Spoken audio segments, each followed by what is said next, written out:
What's up, everybody? I am just doing a give y'all guys a live stream update of exactly what's going on. I don't know if this is actually streaming on all platforms. I did set the software up for it to stream to all of them. I don't know exactly if it is, it isn't, but just want to give y'all guys an update. If it is, that's great. Trying to get everything set up for tomorrow's interview with Mayo Ranch down in Mexico. So if we are not able to stream, if it's not streaming to YouTube, then we'll just be doing it on Facebook. Give y'all guys an update on what's going on. So I had an opportunity. I did hear back from YouTube. So I heard back from YouTube. They said that the content wasn't advertiser friendly. So they have not been able to tell me exactly what video caused the violation, but in the email that they sent me, it said the channel, not the video. So I guess basically overall. What's up, Eugene? I said so. I guess basically overall, I have actually submitted a couple of appeals. So they told me at 3 a.m. this morning that to stop submitting different appeals because it's actually delaying a process. It's delaying a process. Is best to continue to deal with one individual. The problem is the reason why I'm submitting multiple appeals because I'm not getting my questions answered. So it's very, very frustrating to say the least, because you literally have somebody in total control of your work that don't understand the work that you do, that can't obviously appreciate the work that you do. And if they can't understand the work that you do, then they think maybe something is a violation, which is actually not a violation. Community, yeah, Jason, that's probably what it is. I said that before. I know when I talked to them before, when I went through this the last time, they was like, well, one of the things is by you just streaming to anybody, somebody can come across and report the channel. And then we have a, obligation to look into it. They said that when they look into it, they initially just allow the computer to look into it and then let the computer make the determination if it's a violation. If the computer determines it's a violation, it violates it. It pauses the channel, and then what it does from there, you have to request a human review. And again, I mean, these people reviewing these channels are just people working in call centers, basically. You know what I mean? So it's beyond. Oh, we got somebody on YouTube, so I guess it's streaming. While others have made their own website. Yeah, let me tell you, Raina, I have made a website for this, but couldn't get nobody really to come over to it. Had about 600 people sign up on a website, but probably about 14 to 15 people were really only people that was active. So that was one of the challenges. After I spent all of that money to get that thing created, it was created basically like a Facebook page. I mean, like Facebook, it had news feed. You can post videos, pictures, and you can private message people. It was no censorship.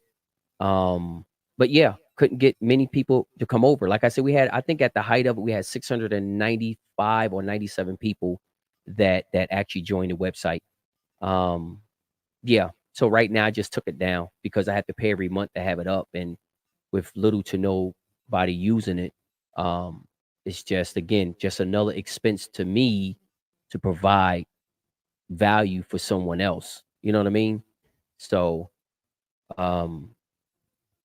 Justin, thank you very much, brother. So it looks like we are streaming on Facebook and YouTube, which is awesome.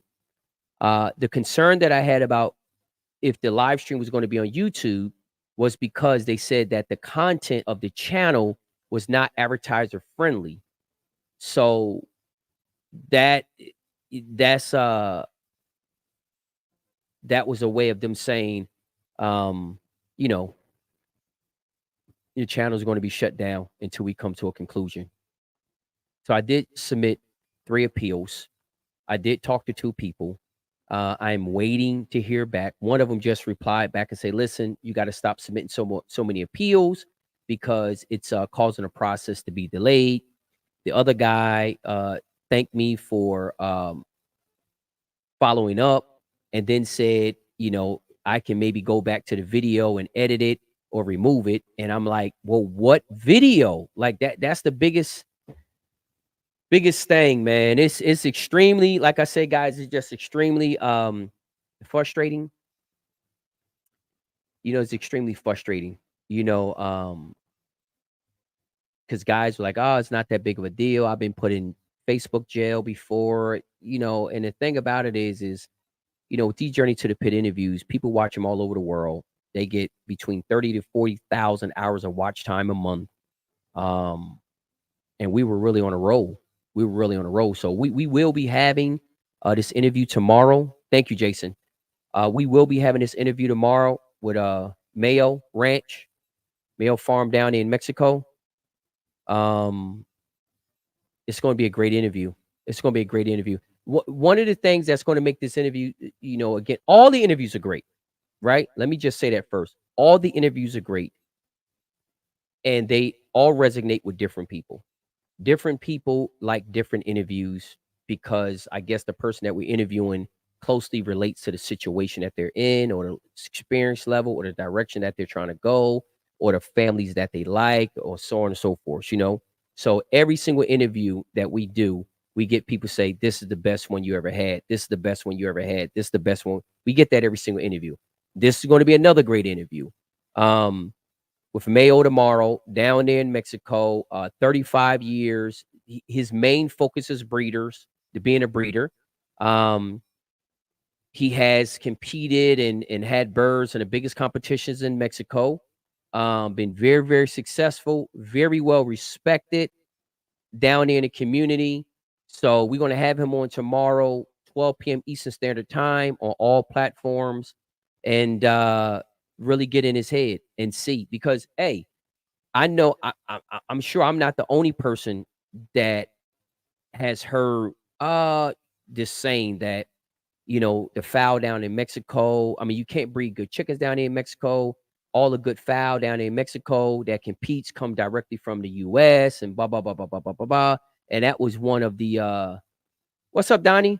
That was one of the Kimmy, one of the questions that I had. I said, again, I'm just asking. He been in the sport so long. I'm saying, hey, dude, I hear that you can't really breed good fowl down in Mexico.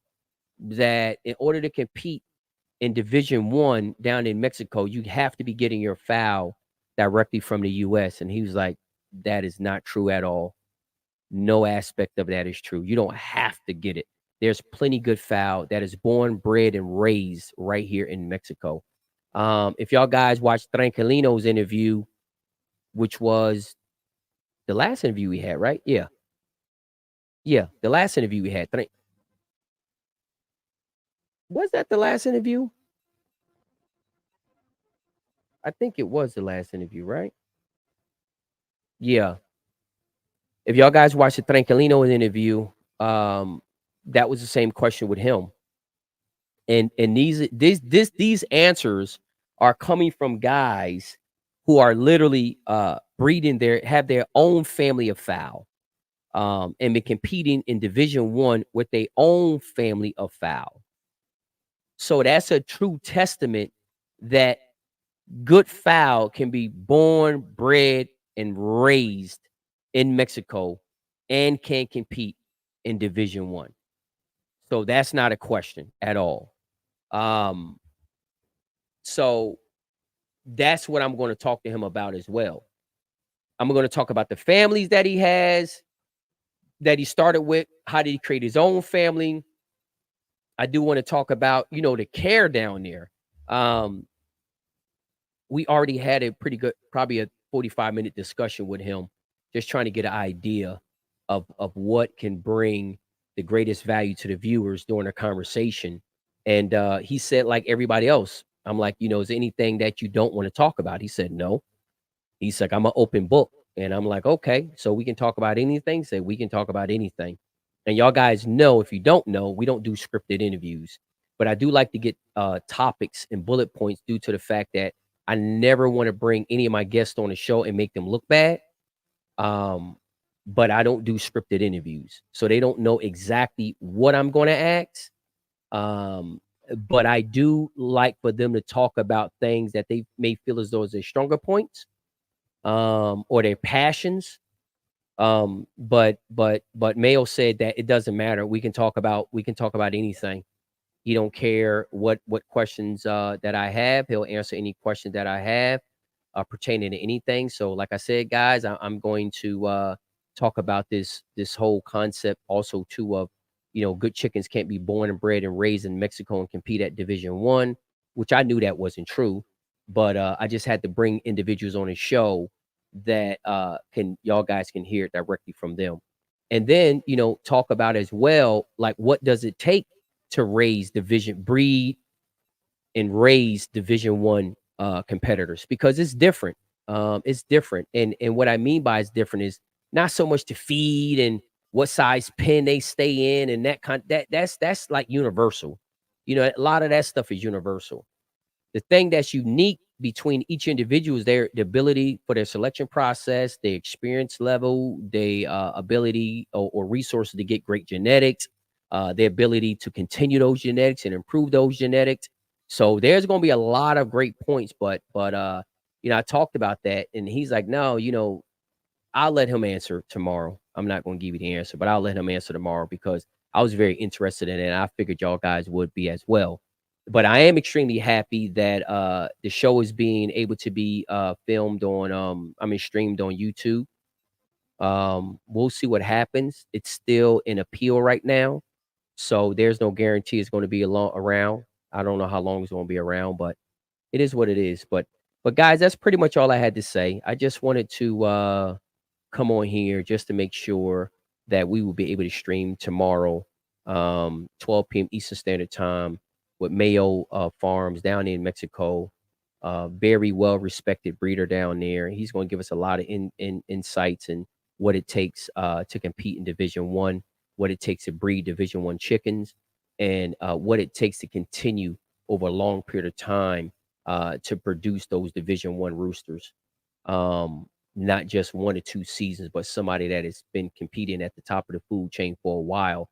I'm really interested in how he took the original genetics, American genetics, and created his own mix, his own families, and been competing at Division One. So I believe it's a lot to learn from this interview, just like other interviews. We'll talk a little bit about his climate as well.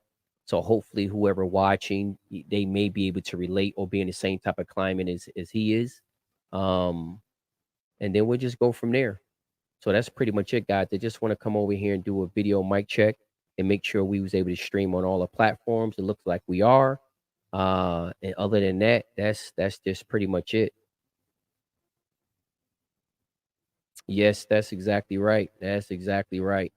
Yeah, it's been, like I say, it's been a very, very frustrating week. Very frustrating week. But and I'm still not out the water. So I don't have any other options right now. I've been looking at other options, but I can tell you right now, all of us have a human habit of using these platforms, and it's very difficult to pull people away from these platforms to your own websites, to your own streaming services. It's very, very difficult. I have already tried it, um, and I have spent thousands of dollars doing it, and none of it was successful. I mean, everybody talks about they don't like the fact that they're being censored, but they would rather tolerate the censorship than move on to another platform. Now that I proved by spending thousands of dollars to build another platform, and 15 people, you know, everybody said, not everybody, 600 some people signed up, but very few used it. You know what I mean? They just went right back to what is normal, what's their usual. So that's fine. It's just a lesson learned for me. For me. But yeah, Yeah. Yeah, that's it. Okay, guys, that was it. I just wanted to put this up just to let y'all guys know that the interview is on tomorrow, 12 p.m. Eastern Standard Time on Facebook, YouTube. We'll see what happened. I'll see y'all guys there tomorrow or not.